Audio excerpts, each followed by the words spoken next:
One of the things that has really struck me about the crisis and the heroin crisis in Baltimore versus in New Hampshire is, though the demographics are so different in the two places, the way that the addiction takes hold on a personal level is so much the same.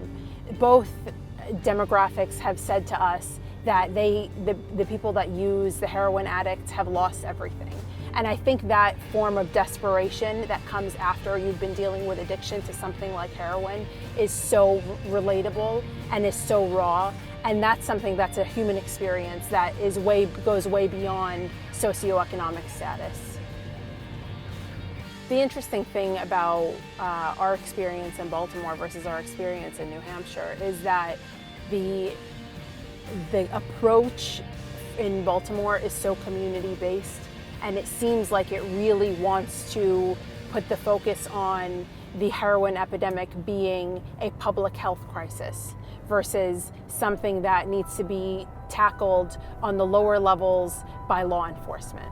And that was something that was quite notable, because what Baltimore is trying to do is to make sure that the people that are using are not hurting themselves, killing themselves, and preventing them from moving on or pursuing a life past their addiction if that's the ultimate goal.